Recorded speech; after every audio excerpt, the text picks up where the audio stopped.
My favorite hymn of all time is Thomas Chisholm's "Great is Thy Faithfulness."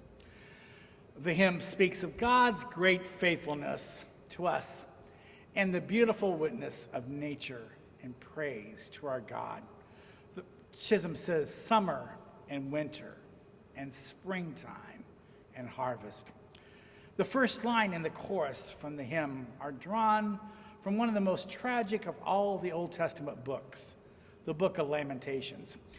In the midst of the grief and lament in the book, out springs two wonderful verses of praise for God's faithfulness. From Lamentations 3:22 and 23, because of the Lord's great love, we are not consumed, for his compassions never fail. They are new every morning. Great is your faithfulness. Now, Thomas Chisholm went through some hard times in life and ill health. He briefly served as a Methodist minister, but his health made it impossible to continue. He later got in the insurance business and wrote hundreds of poems of faith during his lifetime. In 1923, he was inspired by the words of Lamentations 3 to write the text for this hymn, "Great is Thy Faithfulness." Chisholm suffered ill health most of his adult life, and therefore he had a smaller than average income. Of this circumstance, he said, "God has given me many wonderful displays of his providing care, which have filled me with astonishing gratefulness." The book of Lamentations, though, is just that, a lament. A series of poems lamenting the onslaught of Jerusalem by the Babylonians in 587 BC. And this was dreadful. The country was devastated. Lamentations speaks of starving children, a priest murdered at the altar, of torture and slavery. Great is thy faithfulness isn't just a general assertion of God's enduring goodness. It comes out of that deep trial and experience of horror. God appears to have abandoned his people. But in spite of this, the writer of Lamentations can express a profound faith that God will not desert them and that God has good purposes for them. It is no coincidence that these verses, so full of hard-worn hope, are exactly in the middle of the book. And on either side, there are more laments. It's in the middle of our trials that we have the most need to be assured of God's faithfulness. Now, what today would be a truly biblical faithful version of "Great is thy faithfulness"? Its verses would probably talk about these dark times in our lives, the sickness and the sorrow. And they would talk about war, injustice, and hunger. But the refrain would exactly be the same.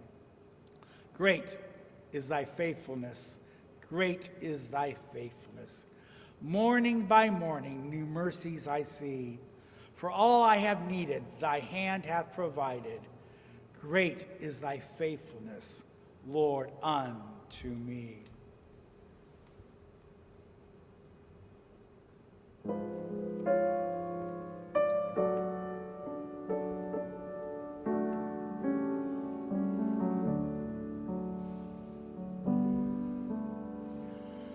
Great is thy faithfulness, O God, my Father. There is no shadow of turning with thee. Thou changest not, thy compassions, they fail not.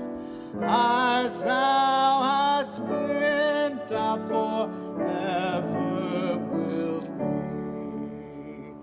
Great is thy faithfulness, great is thy faithfulness.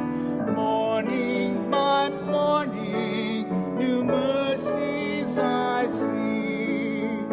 All I have needed, thy hand hath provided.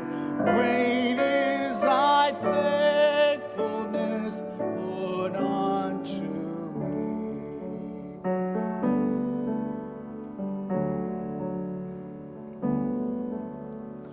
Summer and winter and springtime and harvest, sun, moon, and stars in their courses above, join with all nature in manifold witness to thy great faithfulness, mercy, and love.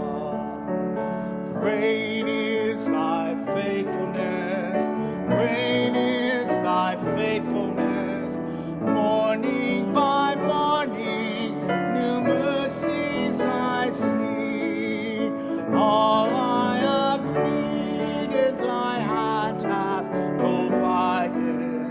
Great is thy faithfulness, Lord, unto me.